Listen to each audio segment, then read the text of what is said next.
What's one race you would not date? White. Caucasian. Shit, I don't know. I think I try everything. You did anything? If it's fine, it don't matter. I said Caucasian. Why not? What's wrong with them? Cause I don't know. So you don't I date black checked it. boys? Yeah. Dark skin, matter of fact. They gotta be dark like that nigga? Gotta be dark. Damn. Y'all babies about to be black as shit. Not really. Alright, so what's one race you would date? Black. Shit. You know you like them Asians. Like I said, I did anything, man. If it's fine. As long as it looking right? Yeah, I did any race. But hey, just no dark skins though. I like light skins only. That's what's up. I feel with that answer. You know, light skins. Hey, look at her face. She wanna kill us. What's wrong with dark skin? Oh, you like dark skin? Man. You don't like light complexion like me. He got a point. He got a point. Alors on va entrer dans le vif du sujet. Loyauté raciale dans la communauté noire, est-ce que c'est une loyauté à sens unique? Alors comme on vient de voir dans cette vidéo, on demande à cette jeune fille ses préférences en tant qu'homme. Alors tout de suite, elle dit l'homme noir. Pour ce qui est du jeune garçon noir, alors lui, il est prêt à goûter tous les goûts de l'arc-en-ciel. Mais il a bien indiqué qu'elle ne doit pas être noire foncé. Et on voit que la femme noire à côté est foncée et donc c'est le genre de personne pour qui il n'a aucun intérêt. C'est que les femmes noires, et surtout les femmes noires les plus foncées, sont disqualifiées par les hommes noirs qui soient aussi foncés qu'elles ou même plus. Quand on a demandé à la jeune fille pourquoi elle n'a d'intérêt que pour les hommes noirs ou pourquoi elle ne sortirait pas avec les hommes blancs, elle ne savait même pas quoi répondre. En fait, dans cette communauté noire, les femmes noires, les filles noires, sont bien éduquées très tôt à être loyales envers la communauté noire, ce qui n'est pas du tout le cas pour les jeunes garçons noirs. Hein? Boys gonna be boys. Les garçons, on les laisse être libres et les filles, on les éduque à se comporter, on les éduque à avoir une relation différente avec la communauté noire. C'est-à-dire qu'elle doit quelque part se sacrifier pour la communauté noire, se sacrifier pour les hommes noirs, or que l'homme noir, mais il va qu'à ses occupations. Donc là, on est vraiment dans un système patriarcal où le garçon fait ce qu'il veut en gros, et puis la femme est éduquée, la fille est éduquée à se comporter d'une certaine manière. Et ensuite, ce sont donc ces jeunes filles et ces jeunes garçons qui grandissent dans la communauté noire et qui commencent à montrer un certain comportement divergent. On se rend bien compte dans cette communauté que les femmes noires sont loyales. Il n'y a personne pour démonter cet argument. C'est connu, mais de manière internationale, si ce n'est plus, que les femmes noires sont loyales. Et si on souligne ce fait-là, c'est parce que les hommes noirs ne sont pas aussi loyaux que les femmes noires. Maintenant, j'aimerais qu'on discute pourquoi. Pourquoi les femmes noires sont aussi loyales envers les hommes noirs et pas envers leur propre image, envers leur représentation, donc envers les autres femmes noires. Ou plutôt du moins, pourquoi elles continuent à être loyales envers des personnes qui ne sont pas du tout loyales envers elles. Ça, c'est une question très importante parce qu'elle a des répercussions sur la représentation des femmes noires et sur le vécu donc des femmes noires. Alors le premier argument, je l'ai déjà donné, c'est donc l'éducation familiale qui est différente, où les femmes noires vraiment sont éduquées pour être au service des hommes. Deuxième argument, c'est qu'on vit donc dans une société patriarcale, une société ethnocentrique et une société donc androcentrique centrée sur les hommes. Du coup, je vous invite à voir ma vidéo sur l'invisibilité intersectionnelle. Les femmes noires ont du mal à se voir dans cette société et donc se lisent leur expérience occidentale, surtout dans le vécu des Noirs en général. Mais le problème, c'est que le vécu des Noirs, c'est le vécu en général des hommes noirs dans une société patriarcale et dans une société androcentrée. Alors que l'expérience raciale, sexiste et misogyne est différente de l'expérience raciste des hommes noirs. Et donc autant les femmes parlent de ce concept d'intersectionnalité dans cette société occidentale, c'est-à-dire qu'elles vivent le racisme, elles vivent le sexisme et le classisme. Donc tout ça qui peut être décrit dans une même expérience, alors qu'elles n'arrivent pas à lire justement leur expérience dans un contexte de relation entre l'homme noir et la femme noire. Il y a aussi cette intersectionnalité parce que, si vous voulez, la représentation de la femme dans un contexte occidental, c'est la représentation de la femme blanche. Et les hommes noirs, eux, ils vont lire la femme noire comme ils liraient la femme blanche. Ça, c'est un deuxième argument. Le troisième argument, c'est que dans une société patriarcale, en fait, les hommes en ont presque rien à faire des oppressions des autres. Donc, les hommes blancs n'ont pas grand-chose à faire des oppressions des hommes noirs, et les hommes noirs, ils en ont rien à foutre, en fait, des oppressions des femmes noires. Les hommes noirs, eux, ils se battent contre le racisme parce qu'ils se sentent diminués par rapport aux autres hommes blancs, on va dire, pour rester binaire, parce que c'est plus facile. Ils se sentent discriminés. Dans un certain rapport de force, ils sont au bas de l'échelle dans cette société capitaliste et cette société ethnocentrique et dans cette société occidentale androcentrique. Et ce qu'on remarque, c'est que il n'y a personne dans la communauté noire qui contrôle les hommes. Eux, ils font à peu près ce qu'ils veulent. Mais tout le monde veut contrôler les femmes noires. Maintenant, dans un contexte occidental, les femmes noires sont invisibilisées, ça c'est un autre argument. Et pour pouvoir se rendre visibles, on a l'impression que la seule manière est de lutter contre le racisme d'abord, et donc lutter pour les hommes noirs. Puisque c'est lorsque l'on lutte pour les hommes noirs que les hommes noirs élèvent les femmes noires. Mais si les femmes noires se focalisent sur elles-mêmes, alors là, il va y avoir dépréciation. Les hommes noirs vont dénigrer ces femmes noires ou les ignorer. Est-ce que les hommes noirs ont mérité la loyauté des femmes noires? Comment ça se fait que les femmes noires sont si loyales envers leur homonyme racial masculin alors qu'ils ont complètement démérité? Ils font preuve de sexisme, de colorisme à souhait, de misogynie pour certains. Ils ne détiennent aucun pouvoir, aucune institution pour protéger les femmes noires. Et le pire, c'est qu'ils ont un certain complexe de supériorité envers les femmes noires. Comment se fait-ce que les femmes noires leur vouent une loyauté sans faille? Plus vous êtes loyal envers des personnes qui vous manquent de respect, plus ils vous piétineront. Alors, ce qui serait bien, c'est que les femmes noires arrêtent d'infantiliser les hommes noirs. Hein. Ce sont des hommes. Donc, on va arrêter de tout le temps leur expliquer les choses comme si c'était des enfants et que nous, on était leur maman. Et je conseille aux femmes noires de se mettre toujours dans leur priorité d'agenda, parce que c'est ce que tout le monde fait. C'est ce que tout le monde fait si on veut avoir des résultats, c'est de se mettre en priorité dans notre propre agenda. Les hommes noirs, ils se mettent en priorité dans leur propre agenda. Prenons note. Alors en illustration, Black Lives Matter. Si vous n'avez pas compris que Black Lives Matter, c'est Black Men's Lives Matter, la vie des hommes noirs qui compte, c'est que vous n'avez vraiment pas suivi ce qui se passe. Black Lives Matter, c'est un mouvement qui a été créé par 3 femmes noires aux États-Unis. Mais à chaque fois qu'on utilise ce slogan, c'est parce qu'un homme noir est mort. Et qui sort pour se battre en premier, pour manifester? Qui met en ordre des grandes manifestations? Ce sont des femmes noires pour combattre les violences policières en arguant le slogan Black Lives Matter. Quand une femme noire décède, vous n'allez pas avoir des grandes manifestations avec ce slogan Black Lives Matter, alors que ce mouvement a été créé par des femmes.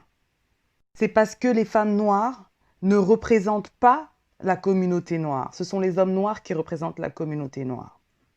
Du coup, lorsque les femmes noires meurent, ça n'émeut pas les gens comme quand l'homme noir meurt et parce qu'il a été tué par un homme blanc. Parce que ça aussi, c'est une autre chose. Si un homme noir décède des mains d'un homme noir, il n'y aura pas de grande manifestation au slogan Black Lives Matter. Il n'y aura non plus pas de grande manifestation Black Lives Matter si un homme noir décède ailleurs qu'aux États-Unis. Ça, c'est une autre chose. Après le meurtre de George Floyd, j'ai vu des posts de femmes noires qui expliquaient comment elles se sont levées avec cette histoire qu'elles entrent dans une déprime, qu'elles souffrent à cause de cette énième mort d'un homme noir du fait de la violence policière et du fait qu'il a été tué par un homme blanc. Mais jamais, au grand jamais, j'ai vu de longs posts comme ça parce que des femmes noires sont décédées, que ce soit des mains d'un homme blanc ou des mains d'hommes noirs. Aucun grand discours, aucun post où telle femme s'est levée, telle femme noire s'est levée avec une migraine ou s'est levée ou qu'elle sombre dans je ne sais quelle dépression parce qu'une femme noire est décédée. Est-ce que vous comprenez le niveau de dépréciation que les femmes noires ont pour leur propre groupe? La mort d'un homme noir tué par un homme blanc fait que ça nous touche plus particulièrement parce qu'il y a une grande médiatisation à propos de cette mort-là. Mais il faut essayer de prendre du recul à chaque fois sur ce que les médias veulent bien propager. Et en tant que femme noire, on devrait le savoir plus que n'importe qui. Les hommes noirs savent, et les femmes noires ont prouvé ça maintes fois, donc c'est connu de tous, les hommes noirs savent que les femmes noires sont loyales et vont se battre pour eux quoi qu'il arrive. Et du coup, les hommes noirs n'ont pas beaucoup de respect pour les femmes noires parce qu'elles ne se battent pas pour leur propre représentation, elles ne se battent pas pour leurs propres problématiques. Et quand on se néglige, tout le monde nous néglige. Autre illustration, le colorisme.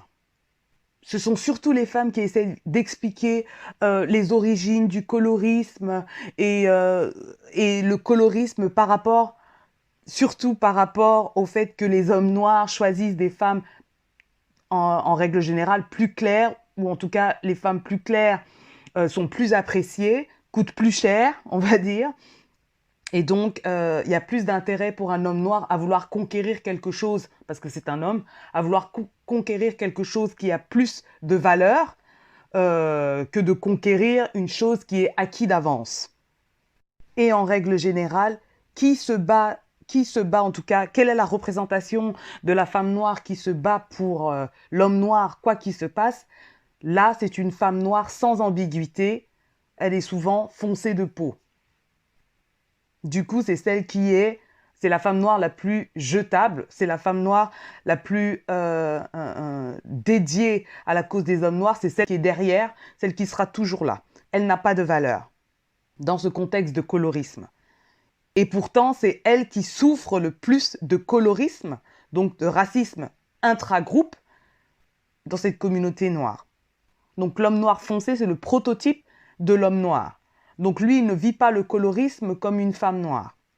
Alors au lieu de chercher des actions concrètes pour se battre contre le colorisme, pour que les femmes noires les plus foncées puissent être vues de manière égale à n'importe quelle femme, les hommes noirs n'ont strictement rien à faire de cette problématique-là. Ce qu'on appelle les relations interraciales, ce sont les hommes noirs qui se marient plus avec des personnes non noires que les femmes noires. Alors j'aime bien ce schéma. C'est un schéma donc qui représente la population nord-américaine aux États-Unis. On aime bien faire des analogies avec l'Asie, comme si l'Asie c'était un pays. Mais si vous voyez en tout cas aux États-Unis, les femmes asiatiques, c'est le groupe le plus connu dans les relations interraciales. C'est celles qui sortent le plus, c'est celles qui se marient le plus hors groupe. Ça, c'est un petit aparté parce qu'on aime bien faire des analogies alors qu'on ne connaît pas du tout les statistiques. Pour ce qui est des violences faites aux femmes, donc dans la main des hommes noirs, puisque en règle générale, les femmes noires tendent à sortir avec des hommes noirs. Les hommes noirs en ont rien à faire des violences faites aux femmes. Ils ne croient même pas aux allégations des femmes. Donc, tout comme les hommes blancs, les hommes noirs en ont rien à faire. Pourquoi? Parce que ça ne les concerne pas de un, et parce qu'on met à porte-à-faux leur représentation, même si ce n'est pas eux qui ont violenté une femme sexuellement ou autrement, psychologiquement ou autre, ils en ont rien à faire, de un, et de deux, on met en porte-à-faux leur représentation et eux, ils font attention à leur représentation. Les hommes noirs, en général, sont focalisés sur leurs problématiques à eux. Et les femmes noires devraient faire la même chose. Misogynie. Il y a quelques jours, sur Twitter, un homme noir qui a décidé comme ça de dénigrer les afroféministes. Les afroféministes, enfin les afrofemmes doivent tellement puer de la chatte. What the heck, quoi. Comme ça, il a décidé de vomir sur les afroféministes. Pourquoi? Parce que les femmes noires, parce que les afrofemmes, les femmes noires, hop, tous dans le même bateau, parce que les femmes noires, elles sont jetables. On peut en faire ce qu'on veut, on risque rien. Elles sont toujours là de toute façon. Elles sont toujours là, on peut les dénigrer aux yeux de tous. Et tout le monde le voit. Tout le monde le voit. Et c'est ça qui rend les femmes noires encore plus ridicules. Les hommes noirs donnent l'approbation à n'importe quel autre homme ou n'importe quelle autre personne, donc les autres femmes non noires, de nous dénigrer, de nous insulter, puisque notre homologue masculin se permet de nous dénigrer. Donc c'est qu'on ne vaut rien. On ne vaut rien. J'essaye de garder l'anonymat des gens, à part pour ceux qui insultent les femmes noires. Alors là, j'en ai rien à faire, quoi. Et là, ce qu'on remarque dans ce post, c'est la différence entre le vomi qu'il écrit sur les afrofemmes, sur les afroféministes, et comment il protège sa copine blanche. Sa copine, c'est une princesse. Je ne vais pas vous demander ce que ça dit sur cet homme noir, mais qu'est-ce que ça dit sur les femmes noires? Que leurs frères se permettent de les insulter comme ça au vu et au su de tous. Une autre discussion qui circule, qu'on donne des notes à certaines femmes. Je pense que c'était privé quand même, mais quelqu'un a balancé. Et je pense qu'il n'était pas du tout bienveillant, hein, celui qui a voulu balancer, parce que ça aurait pu rester anonyme. Mais il a décidé, je ne vais pas dire de dénoncer, mais plutôt de dénigrer encore une fois les femmes noires, puisqu'il a rendu ça public, où on donne des notes à certaines femmes noires, ou en tout cas certaines femmes. Et lorsqu'il s'agit de la dark skin, donc la femme noire foncée, on lui met un 2 sur 10 parce qu'elle est trop foncée. Voilà un autre exemple de sexisme de la part des hommes noirs au vu et au su de tous. Donc on dénigre encore les femmes noires, des enfants comme ça là, qui ont des parents noirs, dont une mère qui, je suis désolée, a encore mal choisi son partenaire, pour que ces enfants viennent vomir sur la représentation de leur mère. Et ça, c'est une conséquence aussi de l'amour inconditionnel que les mères sont censées avoir pour leurs enfants. Moi, j'ai déjà dit à mes enfants que je ne souscris pas à ça. Mon amour est conditionnel, que ce soit avec mes enfants et avec mon conjoint. À condition que, tant que, j'ai déjà prévenu, après avoir vu tous ces trucs-là, j'ai encore bien dit à mes enfants que si j'entends des choses comme ça de leur part là, ça va très très mal se passer pour eux. Les femmes noires sur les réseaux sociaux ont bien remarqué ce manque de loyauté de la part des hommes noirs, mais au lieu de couper les liens avec ces hommes noirs, elles passent leur temps à se plaindre et à vouloir expliquer le colorisme et à vouloir expliquer pourquoi c'est pas bien. Hey! Je dis qu'il y a des mamans qui ont seulement gâté l'estime de soi de leur jeune fille, quoi. En les éduquant à être au service des hommes, que les femmes noires passent leur temps à vouloir expliquer les choses aux hommes noirs et aux autres, hein. Pas seulement les hommes noirs. Non, non, non, non, non. Les gens ne comprennent pas ces explications s'il n'y a pas punition. Donc, au lieu de vouloir expliquer aux hommes, en général d'ailleurs, et aux hommes noirs en particulier, pourquoi c'est pas bien, il faut qu'il y ait des actions, ou sinon les hommes noirs vont continuer de dénigrer les femmes noires. Le problème qui se pose, ce sont les femmes noires qui dénigrent les autres femmes noires qui décident d'agir, qui veulent justement les rendre plus humbles, parce que les femmes noires ne sont pas censées être fières d'être des femmes noires. Donc elles veulent les rendre plus humbles et elles veulent leur expliquer des bêtises comme la fétichisation de la femme noire. Les femmes noires doivent se séparer du groupe des hommes noirs pour pouvoir agir. Séparer, c'est-à-dire se concentrer sur ses propres problématiques et agir. Quand est-ce que les femmes noires vont penser à leurs filles noires? Il y en a marre que les femmes noires soient focalisées sur leurs fils noirs, soient focalisées sur les hommes noirs. Il est temps que les femmes noires se focalisent sur les petites filles. Il n'y a que là que les choses vont vraiment changer. Les filles noires, les femmes noires ne sont pas censées subir la déshumanisation faite par leurs, entre guillemets, frères. Vous n'avez aucune chance de battre l'ennemi extérieur si vous ne gérez pas l'ennemi qui est à l'intérieur. Il est temps, vous-même, de vous traiter comme des personnes de valeur pour qu'on puisse voir cette valeur-là. Si vous-même, vous vous traitez comme si vous n'aviez aucune valeur, c'est comme ça que les gens vous traiteront. Donc, qu'ils soient dans votre communauté ou pas. Donc, je finis avec une vidéo d'une femme qui parle avec un homme noir du mouvement des cheveux naturels. Écoutez ce qu'il dit. Et ça, c'est un homme que je peux élever parce qu'il se soucie des femmes noires et on le sent. Peace. More and more sisters today are starting to embrace their natural beauty and their natural hair. Sisters are stopping the relaxers, they're stopping the processing, and going all out with the natural. How do you feel about that? Or how do black men feel about that? That's a great question. I'm going to tell you something, and this is, according to the men that are around that we talk, that's a great thing. The crazy thing is that a lot of black men, today's black men, are so deep into this trend of fake that the fake women are not doing that. So the natural woman is going natural, but she loves her black man, but we're not thinking about natural. So now the problem is their loyalty, the black woman's loyalty is loyalty for a black man. But I'm going to tell you who loves that. Europeans love that. Yes, they do. I was just about to say that. Europeans, the European men, they are loving it. How do you feel about that as a black man? I love that.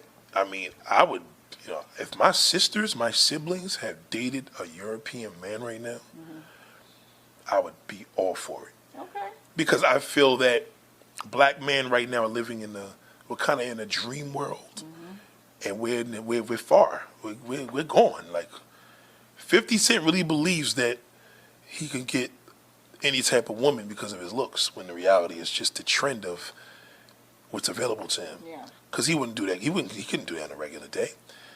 So he could get his little outside, his exotic mix Puerto Dominican mix with black, with this, whatever. He could do that now because of his status. And every man that's watching 50 Cent wants to live his status as well. Meanwhile, the sisters, what they should do is go natural and start dating abroad and outside their races. Because the thing is, we're going to only notice the natural girl when she's mixed.